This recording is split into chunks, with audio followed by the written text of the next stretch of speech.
Assalamualaikum warahmatullahi wabarakatuh. My name is Gafrita Hansa with ID student 3310056.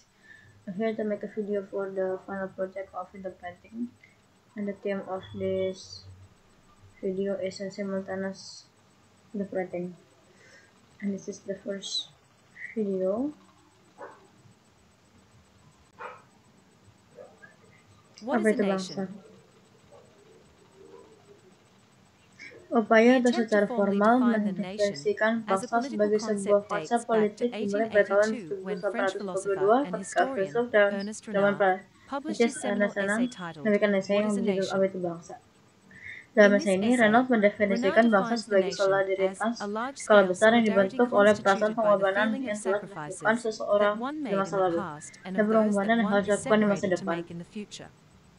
Hal ini menjelaskan mengapa Renan percaya bahwa jika kita ingin membayangkan bangsa ini sebagai negara yang baik dan layak untuk terus dibebankan, kita harus menyadari bahwa hal ini memerlukan pengorbanan yang berkelanjutan untuk terlupakan. Hal ini karena upaya asing yang memperoleh persatuan bangsa baik atas nama nasionalisme atau etnis melibatkan tingkatan kasus kekerasan dan selanjutnya merupakan berdasarkan konsepsi awal bangsa yang dikembangkan oleh Renan dan menghasilkan definisi yang lebih formal tentang suatu bangsa, yaitu komunitas orang-orang yang terbentuk atas dasar komunikasi jenis bersama seperti sejarah, bahasa, etnis, budaya, dan wilayah. Dengan kata lain, suatu bangsa adalah identitas kolektif dari sekelompok orang yang dipahami sebagaimana ditentukan oleh sejarah, bahasa, etnitas, budaya, dan wilayah. Dan untuk inilah alasan mengapa suatu bangsa pada umumnya lebih bersifat politis dibandingkan suatu kelompok etnis. Faktanya banyak pakar menganggapnya sebagai kelompok etnis yang sebenarnya termobilisasi atau dilembagakan. Kemudian, ilmuwan politik terkenal Benedict Anderson memandang bangsa sebagai sebuah komunitas dibandingkan. Sedangkan bagi Anderson, bangsa adalah sebuah imajinasi politik. Komunitas yang secara kultural dibayangkan sebagai suatu yang dibatas dan berdaulat. Seperti yang dapat kita lihat, ada 4 elemen kunci dalam definisi ini. Yang pertama, bangsa dibayangkan hanya karena anggota suatu negara tertentu tidak akan pernah bertemu dengan sebagian besar anggotanya. Namun dalam pikiran seseorang akan meninggalkan negara atau komunitas tersebut. Kedua, bangsa dibayangkan terbatas karena mempunyai batas yang terbatas dan kadang-kadang elastis yang tidak dapat dimaui oleh bangsa-bangsa lain.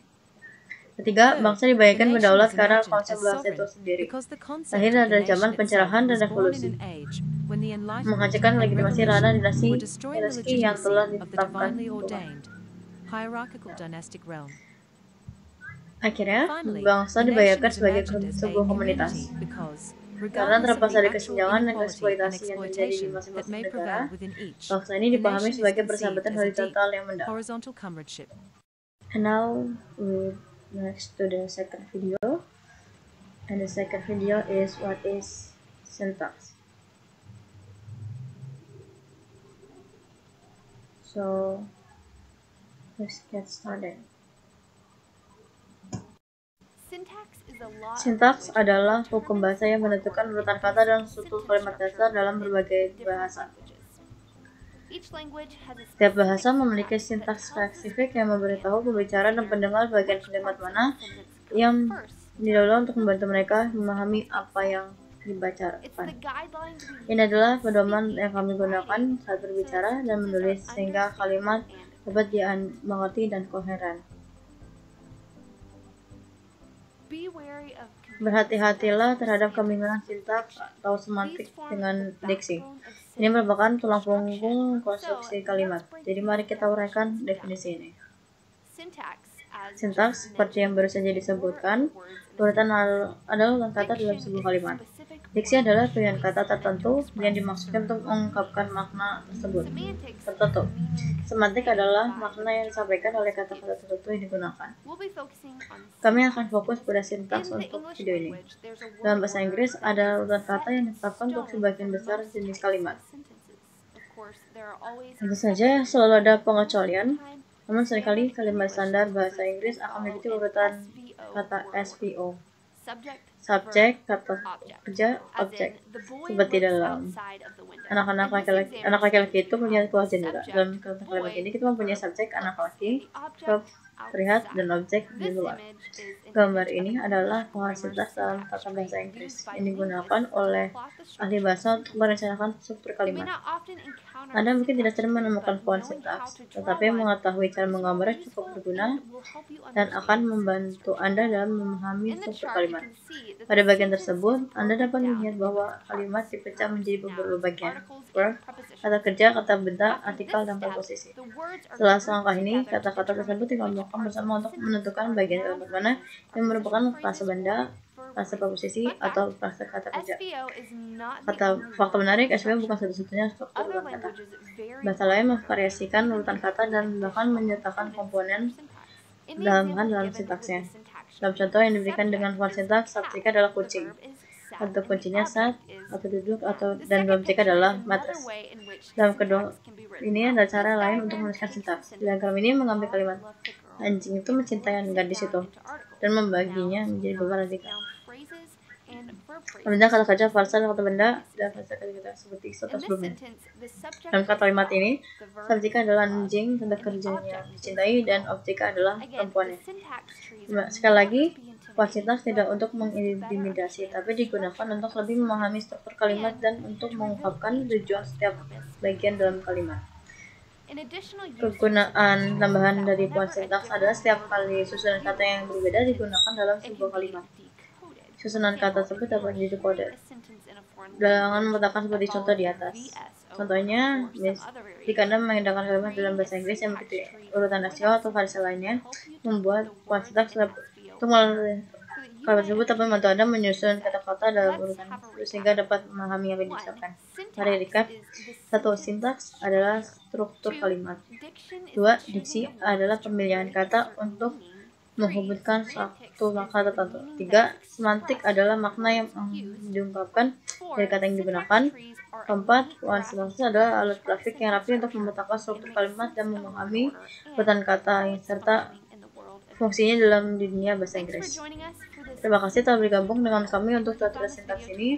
Jika kalian menurut Anda video yang bermanfaat, lihat terus saluran kami lainnya untuk menemukan video tambahan. Sampai jumpa lain waktu. And now we next to the last video, or the third video. The title is What is a Coronavirus by Elizabeth Cox.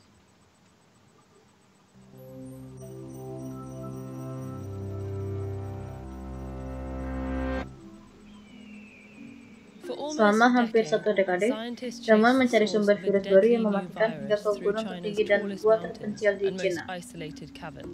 Akhirnya mereka menemukannya di sini, pada kelelawar di Gua Sito. Virus itu adalah virus corona yang menyebabkan wabah sindrom pernapasan akut parah atau SARS pada tahun 2003. Coronavirus adalah kelompok virus yang diikuti oleh protein berbentuk duri dan terlihat seperti mahkota atau corona dalam bahasa Latin. Ada ratusan virus corona yang telah diketahui. 7 diantaranya menyerang manusia dan dapat menyebabkan penyakit. Coronavirus SARS-CoV memicu SARS, MERS-CoV menyebabkan MERS, dan SARS-CoV-2 menyebabkan COVID-19. Dari 7 virus corona yang menyerang manusia, 4 menyebabkan saluran asma, yaitu infeksi ringan tapi bisa menular pada hidung dan tenggorokan. 2 lainnya menyerang paru-paru dan dapat menyebabkan penyakit yang lebih serius. Yang ketujuh, penyebab COVID-19, yaitu memiliki 2 fiturnya, mudah menular tetapi dampak parah setelah paru-paru. Saat orang yang terkena infeksi batuk, terasa liur yang mengandung virus bersamburan. Virus menyerang orang lain saat terasa liur masuk di mulut atau hidung mereka. Coronavirus semakin mudah menular dalam ruangan tertutup saat banyak orang berdekat-dekatan. Udara dingin melindungi lapisan luarnya dari kekeringan, memungkinkan virus bertahan lebih lama di antara ininya. Sementara sinar UV dari matahari dapat menghancurkannya. Variasi musim anime ini lebih penting untuk virus yang sudah umum. Namun karena belum ada orang yang terdapat virus baru, banyaknya inang potensial membuat virus tak butuh kondisi ideal untuk berkembang. Di dalam tubuh, protein berbentuk duri menancap dan menyatu dengan sel inang, memberikan virus membaca kemampuan sel inang untuk menghigienize sendiri. Virus corona menyimpan gennya di RNA, dan semua virus hanya berjenis virus RNA atau virus DNA. Virus RNA cenderung lebih kecil, dengan lebih sedikit gen, artinya mereka menyerang banyak inang dan mereproduksi dengan cepat pada inang. Secara umum, virus RNA tidak memiliki mekanisme koreksi seperti yang dimiliki virus DNA, sehingga saat virus RNA mereplikasi, kemungkinan besar akan terjadi hal yang disebut mutasi. I think that's enough for me. Wassalamualaikum warahmatullahi wabarakatuh.